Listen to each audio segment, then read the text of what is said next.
आज की इस वीडियो में हम बात करने जा रहे हैं क्लास 9 फिजिक्स चैप्टर 1 और उसका टॉपिक है 1.3 इंटरनेशनल सिस्टम ऑफ यूनिट। इस टॉपिक को पढ़ने से पहले मैं पिछले लेक्चर को थोड़ा रिवाइज करना चाहता हूं कि पिछले लेक्चर में हमने ये स्टडी किया था कि बहुत सारी ऐसी मेजरमेंट्स थी जिनके अंदर स्टैंडर्ड का होना बहुत ज़रूरी था। मिसाल के तौर पर माजी के अंदर लोग फुट मतलब पाँव की लंबाई से, आर्म लेंथ मतलब बाजू की लंबाई से वो मेजरमेंट लेते थे, तो ये एक्यूरेट नहीं होती थी। इस तरह हाथ की लंबाई हर बंदे की एक जैसी नहीं होती, तो ये भी स्टैंडर्ड के तौर पर नहीं ली जा सकती। स्टैंडर्ड का मतलब वो वैल्यू तब्दील ना हो, आप जहाँ कहीं चले जाएं वैल्यू सेम रहे। मिसाल के तौर पर 1 किलोग्राम के अंदर 1000 ग्राम होते हैं। अब ये 1000 की बजाय 980 ग्राम नहीं ले सकते, ये 1000 ही होंगे। आप वर्ल्ड वाइड कहीं भी चले जाएं 1000 ग्राम ही होंगे 1 केजी के अंदर, मतलब 1 किलो के अंदर 1000 ग्राम का होना जरूरी है, इससे कम या ज्यादा नहीं हो सकते। तो इस तरह और भी बहुत सारी वैल्यूज थी जिन्हें स्टैंडर्ड के तौर पर लिया गया था, और ये डिसाइड किसने की थी 1961 के अंदर जो कॉन्फ्रेंस हुई थी उसके अंदर ये डिसाइड किया गया था। इसी के बारे में बात करते हैं। In 1961 international committee on weight and measurement recommended a system of measurement. इसका मतलब ये है कि 1961 में जो कॉन्फ्रेंस हुई थी वर्ल्ड वाइड, पूरी दुनिया की इंटरनेशनल कॉन्फ्रेंस हुई थी, उसमें डिसाइड किया गया था कि जो मेजरमेंट लेनी है, जो भी पैमाइश लेंगे, उसके लिए कौन कौन से स्टैंडर्ड का होना जरूरी है उनको डिफाइन किया गया था, और बाद में ये चीज पूरी दुनिया में राइज होगी। तो इसी चीज को मैंने बताया, later on it was used as globally. तो इसी तरह इंटरनेशनल सिस्टम ऑफ यूनिट को पढ़ने से पहले यूनिट को डिफाइन करना बहुत जरूरी है। तो standard of measurement is known as unit. तो ये यूनिट की डिफाइन है कि मेजरमेंट का जो स्टैंडर्ड है, स्टैंडर्ड का मतलब कोई भी चीज जब हम फिक्स कर लेते हैं, ना उससे बढ़ा सकते हैं ना कम कर सकते हैं। इसी तरह नेम भी, मतलब कि जब यूनिट लेंगे तो लेंथ के लिए मीटर है, लेंथ के लिए किलोग्राम नहीं हो सकता, इसलिए इस चीज को स्टैंडर्ड का नेम दिया गया कि स्टैंडर्ड ऑफ मेजरमेंट। मतलब जब भी कोई पैमाइश लेंगे तो उसका कोई ना कोई असूल होगा। जिस तरह मैंने आपको बताया कि आप बाजार में जाकर चीनी लें और उन्हें कहें 1 किलोमीटर चीनी दे दें, तो किलोमीटर में नहीं होगा, किलोग्राम में होगा। ये किलोग्राम स्टैंडर्ड है कि मास जहां भी होगा वो स्टैंडर्ड के तौर पर होगा। तो इन्हीं चीजों को फर्दर बेस यूनिट और ड्राइव यूनिट में डिफाइन किया गया है कि बेस यूनिट वो वाले यूनिट होते हैं जो बेस क्वांटिटी को शो करते हैं, और ड्राइव यूनिट वो होते हैं जो ड्राइव क्वांटिटी को शो करते हैं। तो पिछले लेक्चर में बेस क्वांटिटीज और ड्राइव क्वांटिटीज को बहुत डीपली हमने स्टडी किया था कि बेस क्वांटिटी 7 होती हैं और जो ड्राइव क्वांटिटीज होती हैं वो अनलिमिटेड होती हैं। तो बेस क्वांटिटीज को शो करने के लिए जो यूनिट लेते हैं वो बेस यूनिट कहलाते हैं, जैसा कि लेंथ, मास, टाइम। तो ये बेस यूनिट को शो करते हैं। तो unit that describes base quantities are called base unit, and unit that describes या express in term of base unit, मतलब ड्राइव जो यूनिट्स होते हैं इनकी अपनी वैल्यू नहीं होती, इन्हें बेस यूनिट से ड्राइव किया जाता है, इनकी अपनी वैल्यू नहीं होती। मिसाल के तौर पर इसमें लेंथ है, इसका यूनिट है मीटर, मास है किलोग्राम, टाइम है सेकंड। अब इसमें देखा जाए तो एरिया बेस क्वांटिटीज के अंदर नहीं आता और ना ही बेस यूनिट के अंदर आता है। तो अब एरिया के अंदर 2 बेस यूनिट हम ले रहे हैं, एक लेंथ है एक विड्थ है। लेंथ का यूनिट भी मीटर है और विड्थ का यूनिट भी मीटर है, और मीटर ये बेस क्वांटिटीज को शो करता है। अब अगर 7 फिजिकल क्वांटिटीज जो बेस क्वांटिटीज हैं उनको देखा जाए तो उसमें एरिया नहीं आता, लेकिन लेंथ और विड्थ मतलब इनका जो यूनिट है ये वाली चीज आती है कि लेंथ का यूनिट मीटर है, तो मीटर यूनिट बेस क्वांटिटीज के अंदर आता है, ड्राइव के अंदर नहीं। ड्राइव यूनिट्स की अगर बात की जाए तो ड्राइव यूनिट्स की अपनी कोई वैल्यू नहीं होती, ये बेस यूनिट से ही लिए जाते हैं। तो ड्राइव यूनिट में अगर देखा जाए एरिया है, इसका सिंबल कैपिटल ए है, ये एरिया बेस यूनिट में नहीं होगा क्योंकि बेस यूनिट बेस क्वांटिटीज को शो करते हैं और वो सिर्फ 7 है, तो उसमें एरिया मौजूद नहीं है। ये चीज हमने पिछले लेक्चर में बहुत डिटेल से देखी थी कि बेस क्वांटिटीज कौन सी होती हैं और ड्राइव क्वांटिटीज। बेस क्वांटिटीज को शो करने के लिए बेस यूनिट और ड्राइव क्वांटिटीज को शो करने के लिए ड्राइव यूनिट्स कहलाते हैं। लेकिन ड्राइव यूनिट के अंदर जितनी भी वैल्यूज होती हैं वो सारी की सारी बेस से ही लेते हैं। इसके अंदर 7 है और इसके अंदर अनलिमिटेड हो सकती हैं, और इसमें जितनी भी वैल्यूज हैं वो बेस से ही ली जाती हैं, बेस यूनिट से। तो unit which express in term of base unit, मतलब बेस यूनिट की टर्म में, मतलब बेस यूनिट से ही लेंगे। तो यहां पर एरिया लिखा हुआ है, ये बेस के अंदर नहीं है, लेकिन लेंथ और विड्थ इन दोनों का यूनिट मीटर आता है। अब मीटर लेंथ का यूनिट है और वो बेस यूनिट में आता है, मतलब कि ये दोनों वैल्यूज बेस यूनिट की हैं। इसी तरह अगर स्पीड की वैल्यू ली जाए तो स्पीड का यूनिट है मीटर पर सेकंड। अब मीटर लेंथ को शो करता है, सेकंड टाइम को शो करता है। ये दोनों बेस के अंदर मौजूद हैं, लेकिन स्पीड उसके अंदर बेस यूनिट के अंदर मौजूद नहीं है। तो इसका मतलब बेस यूनिट से दो वैल्यूज नहीं है, एक लेंथ और एक टाइम, उनको मिलाकर स्पीड बन गया, तो इसके साथ -1 भी आएगा। तो इसी तरह ड्राइव यूनिट्स जितने भी हैं वो सारे के सारे बेस यूनिट से ही अखज़ किए जाते हैं। ड्राइव यूनिट्स की अपनी वैल्यूज नहीं होती, उन्हें बयान किया जाता है इन टर्म ऑफ बेस यूनिट। मतलब इन टर्म का आसान मतलब उसे बेस यूनिट से ही अखज़ किया जाता है। मतलब लेंथ का यूनिट मीटर है, 2 बार मीटर लिया तो मीटर स्क्वायर हो गया, जो कि एरिया को शो करता है। अब एरिया बेस यूनिट के अंदर नहीं है, हमने खुद से बनाया, एक नई टर्म बनाई है, ड्राइव किया है। ड्राइव कहां से की है? बेस से 2 बार अगर इसे लिया तो ये बन गया।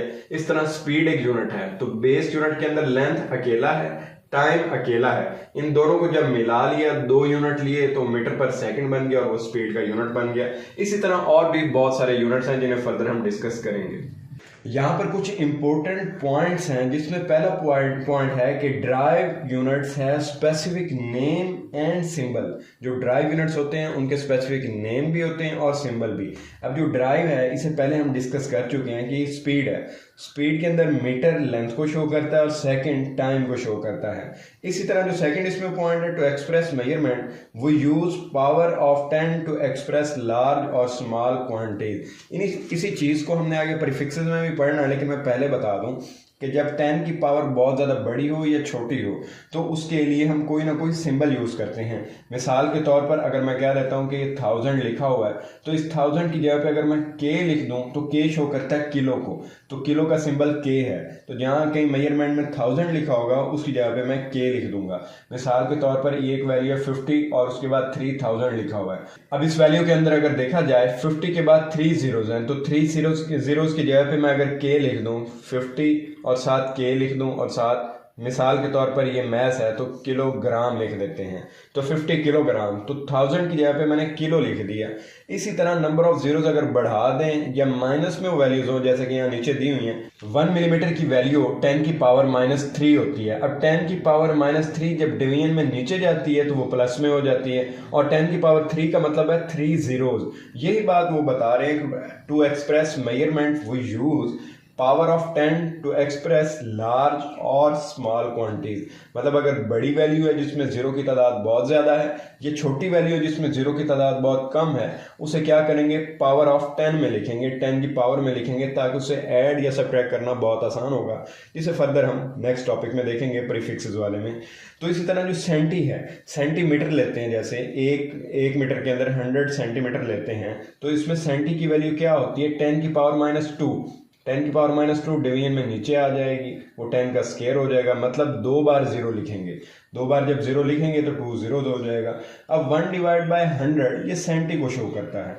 तो इस तरह किलोग्राम, इसकी वैल्यू को ऑलरेडी देख चुके हैं कि 10 की पावर 3 का मतलब 1 के साथ 3 बार जीरो लिखेंगे तब किलो बनेगा। तो ये जितनी भी वैल्यूज हैं इनमें पावर ऑफ 10 का यूज किया है, मतलब 10 की पावर में उसे लिखेंगे। तो इसे फर्दर प्रीफिक्सेस में डिटेल से स्टडी करते हैं।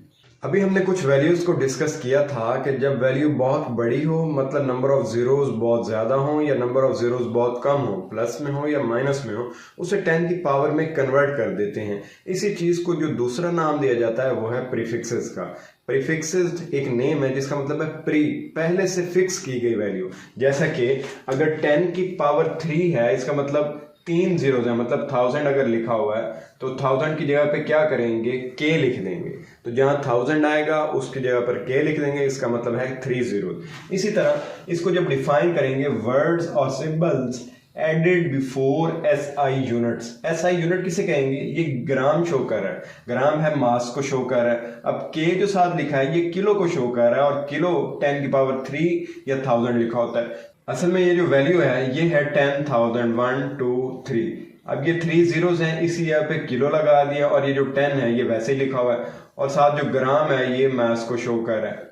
तो प्रीफिक्सेस को जब डिफाइन करते हैं तो उसकी डिफाइन ये है, वर्ड्स और symbols added before SI unit. तो SI यूनिट ग्राम है जो कि मास को शो कर रहा है, और उससे पहले जो सिंबल लगाया है वो प्रीफिक्सेस है। तो जहां कहीं भी हम लगाएंगे SI यूनिट बाद में आएगा और प्रीफिक्सेस वाला जो वर्ड है वो पहले आएगा। ये प्रीफिक्सेस वाला वर्ड आएगा क्यों? यहाँ पर सारी वैल्यूज दी हैं टेबल के अंदर और इसके अंदर इनके सिंबल भी दिए हुए हैं और ये इनके नेम दिए हुए हैं। अब हमने करना क्या है, ये देखना है ड्यूरिंग कैलकुलेशन जितनी जीरोज आएंगी उस जीरो का कोई ना कोई नेम होगा और सिंबल होगा।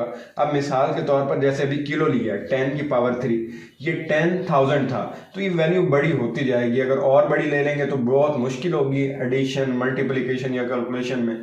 तो इस मसले का हल निकालने के लिए इन जीरोज को 10 की पावर में कन्वर्ट करेंगे और फिर ऐड या सब्ट्रैक्ट करने में बहुत आसानी होगी। अब यहाँ पर 10 की पावर 3 लिखा हुआ है, उसकी जगह पे किलो उसका सिंबल लगा देंगे। तो यहाँ पर ऐसे ही किया, जो ग्राम है वो यूनिट है, ऐसा यूनिट, तो किलो का सिंबल 10 की पावर 3 या 1000 की जगह पे हमने रिप्लेस कर दिया। इस तरह एक और एग्जांपल है, ये 50,000 है, इसमें नंबर ऑफ जीरोस को अगर काउंट किया जाए तो ये 7 है, 1 2 3 4 5 6 7, तो 7 जीरोस हैं। तो 7 जीरोस की जगह पे अगर मैं 10 की पावर 7 कर दूं तो ये आसान हो जाएगा। अगर इस वैल्यू किसी और वैल्यू से मल्टीप्लाई, ऐड या सब्ट्रैक्ट करेंगे तो बहुत मुश्किल होगी। अब इसमें एक और बात याद रखनी है, जब आपने जीरोस को काउंट करना है राइट से लेफ्ट, मतलब दाएं से बाएं चलना है, तो उस वक्त वैल्यू 10 की पावर प्लस में लेंगे। मिसाल के तौर पर जैसे यहां पर है, यहां से काउंट करें 1 2 3 4 5 6 और 7। अब जब इन्हें राइट से लेफ्ट काउंट करेंगे तो 10 की पावर 7 हो जाएगी। इसी तरह यहां पर एक और एग्जांपल है, अगर लेफ्ट से राइट मतलब बाएं से दाएं की तरफ जा रहे हैं और नंबर ऑफ जीरोस दी हुई हैं तो उन्हें माइनस में लिखेंगे। यहां पर देखिए 1 2 3 4 5। अब आप इसमें कहेंगे 4 को क्यों काउंट किया, नंबर ऑफ जीरोस ही लेने थे। तो ये हमेशा याद रखना है, जब भी लेफ्ट से राइट काउंट करना है तो फर्स्ट नॉन जीरो डिजिट, मतलब जीरो ना हो, 1 2 3 4 5 कोई भी नंबर हो, फर्स्ट नॉन जीरो डिजिट के बाद पॉइंट लगता होता है हमेशा। तो इसलिए फर्स्ट नॉन जीरो डिजिट भी साथ काउंट करते हैं। यहां पर वो 4 है, तो 1 2 3 4 और 5, तो 10 पावर -5 हो गया। इस तरह यहाँ कुछ और एग्जांपल्स भी हैं, आप इनको भी देख सकते हैं। तो ये है प्रीफिक्सेस जो कि एक्सा से स्टार्ट हो रही हैं। ये ऊपर माइनस में है, नीचे प्लस में है।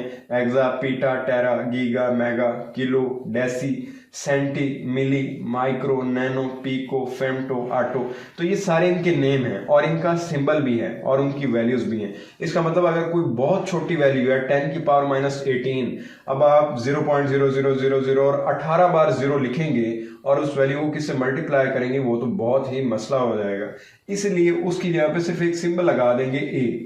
इसी तरह अगर कहीं पर मिली का वर्ड आ गया, जैसा कि ये वाला है, अब यहाँ मिली की जगह पर 10 की पावर -3 लिख देंगे जस्ट, क्योंकि यहाँ मिली किसको शो कर रहा है, मिली शो कर रहा है 10 की पावर -3 को। ये मिली का सिंबल है और ये मिली का नेम है, तो जस्ट उसका सिंबल यूज करेंगे और उसका नेम यूज करेंगे और उसे पुट कर देंगे। अब यहाँ लिखा हुआ है 5000 मिलीमीटर।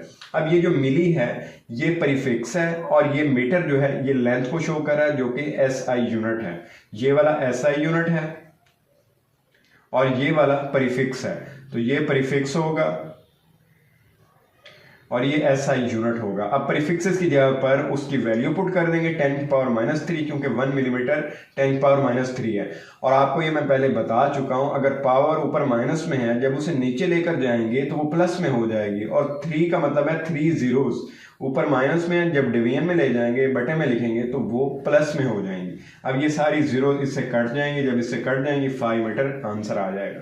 इसी तरह 50,000 सेंटीमीटर है। अब सेंटी की वैल्यू यहाँ देखें, ये सेंटी है, इसका सिंबल सी है और उसकी वैल्यू 10 पावर -2 है, तो ये सेंटी को शो कर रहा है। अब जहां सी लिखा हुआ है ये प्रीफिक्स है और उसके बाद मीटर लेंथ को शो कर रहा है, जो कि एसआई यूनिट है। तो मीटर एसआई यूनिट है, सी ये प्रीफिक्स है। अब सी की जगह पर 10 पावर -2 लिख देंगे और 10 पावर -2 का मतलब है 100, क्योंकि जब उसे नीचे ले जाएंगे यही वैल्यू प्लस में हो जाएगी। तो 1 डिवाइडेड बाय 100 क्यों हुआ है, क्योंकि 10 की पावर 2 है, मतलब 2 बार जीरो लिखना है।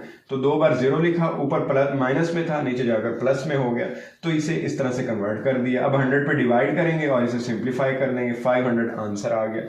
अब इसमें देखा जाए ये सेंटी जो प्रीफिक्सेस था वो इसमें रिमूव हो गया, सिर्फ एसआई यूनिट रह गया। इसी तरह यहाँ पर 3000 ग्राम लिखा हुआ है, इसे किलोग्राम में कन्वर्ट करना है, तो किलोग्राम में कन्वर्ट करने के लिए 1000 पे डिवाइड करेंगे। जब 1000 पे डिवाइड करेंगे तो ये 3 जीरो इन 3 जीरो से कट जाएंगी, बाकी वैल्यू बच जाएगी 3। तो 3 किलोग्राम। अब ये किलो कहाँ से आया, 1000 की जगह पे आया, तो छोटी वैल्यू से बड़ी वैल्यू, बड़ी से छोटी में जाने के लिए हम ये सारा प्रोसेस करेंगे। अब यहाँ पर ग्राम में था, किलोग्राम में जाने के लिए 1000 पे डिवाइड कर दिया। तो ऊपर वाली वैल्यूज में हम सेंटी की वैल्यू पुट कर रहे थे, मिली की वैल्यू पुट कर रहे थे, लेकिन यहाँ पर डिवाइड कर दिया। तो छोटी वैल्यू से बड़ी वैल्यू में जाना है तो डिवीजन ही करते हैं, तो 1000 से डिवाइड किया, वो किलोग्राम में कन्वर्ट हो गया। इस तरह ये लास्ट वाली वैल्यू है जिसमें ये जो सिंबल दिया हुआ है ये माइक्रो का सिंबल है, ये 2000 माइक्रो सेकेंड है। अब ये जो माइक्रो है ये प्रीफिक्सेस है, ये वाली वैल्यू प्रीफिक्सेस है, और माइक्रो का यहाँ नेम देखें तो माइक्रो की जो वैल्यू होगी ये वाली माइक्रो की वैल्यू है जो 10⁻⁻6 है, और माइक्रो का नेम यहाँ पर दिया हुआ है।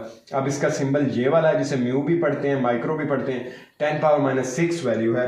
तो जहाँ पर माइक्रो का सिंबल लिखा हुआ है वहाँ 10⁻⁻6 लिख देंगे और 7 सेकेंड SI यूनिट हो जाएगा। अब 2000 उसके बाद 10⁻⁻6 है, तो 10⁻⁻6 इसमें है और ये 3 zeros इसमें हैं, तो 1 2 3, तो 2 मल्टीप्लाई बाय, ये इस तरह हो जाएगा 2 मल्टीप्लाई बाय 10 की पावर, पहले 1 2 3, क्योंकि राइट से लेफ्ट जा रहे हैं, दाएं से बाएं जा रहे हैं, तो ये प्लस में 3 होगा। और उसकी वैल्यू जो है, क्योंकि बेस दोनों को सेम है, मल्टीप्लाई बाय 10⁻⁻6 है। अब देखा जाए इसका बेस भी 10 है, इसका भी बेस 10 है। जब बेस सेम होते हैं तो पावर्स को ऐड या सब्ट्रैक्ट कर सकते हैं, तो ये हो जाएगा 2 मल्टीप्लाई बाय 10 की पावर 3 माइनस 6, तो ये 2 मल्टीप्लाई बाय 10 की पावर -3 हो जाएगा। तो इस तरह ये आंसर आ जाएगा। अब 10 की पावर -3 प्रीफिक्सेस में किसको शो कर रहा है, मिली को शो कर रहा है, 10 की पावर -3। तो इस सारी वैल्यू को लिखने की बजाय हम 2 मिली भी लिख सकते हैं और 7 सेकेंड यूनिट आ जाएगा इस सब के साथ, तो ये और भी आसान हो जाएगा, मतलब 2 मिली सेकेंड ये आंसर आ गया। तो बिल्कुल इसी तरह लास्ट वाला जो यूनिट होता है ये SI होता है, उससे पहले वाली जो वैल्यू होती है वो प्रीफिक्सेस होती है। जैसे यहाँ सेंटी था, यहाँ मिली था, इस तरह यहाँ पर ये माइक्रो था, ये प्रीफिक्सेस थे। लास्ट वाला SI यूनिट होता है। तो इसी चीज को कहा था वर्ड्स और symbol added before SI unit. तो वो वर्ड या सिंबल जो SI यूनिट से पहले लिखते हैं उसी को ही प्रीफिक्सेस कहते हैं। ये टेबल दिया हुआ है, ये आपको याद करना पड़ेगा। लास्ट में कुछ इंपॉर्टेंट पॉइंट्स हैं जिनको समझना बहुत जरूरी है। SI system is based on decimal system mean power of 10। तो ये तो आपको पता चल गया है कि जो भी वैल्यू लिखनी है वो 10 की पावर में ही लिखनी है। टू एक्सप्रेस मेजरमेंट्स, मतलब जो भी मेजरमेंट लेंगे, जो भी वैल्यू आएगी, कोशिश यही होगी कि उसे 10 की पावर में लिखना है ताकि उसे कैलकुलेट करना आसान हो, मल्टीप्लाई सब्ट्रैक्ट करना आसान हो। अब ये देखें, ये 18 जीरोज हैं। अगर 18 जीरोज आप ऐसे लिखते जा रहे हैं और उसे किसी वैल्यू से मल्टीप्लाई करेंगे तो बहुत टाइम लग जाएगा। तो अपनी आसानी के लिए हम इसे 10 की पावर में कन्वर्ट करके और इजीली सॉल्व कर लेंगे।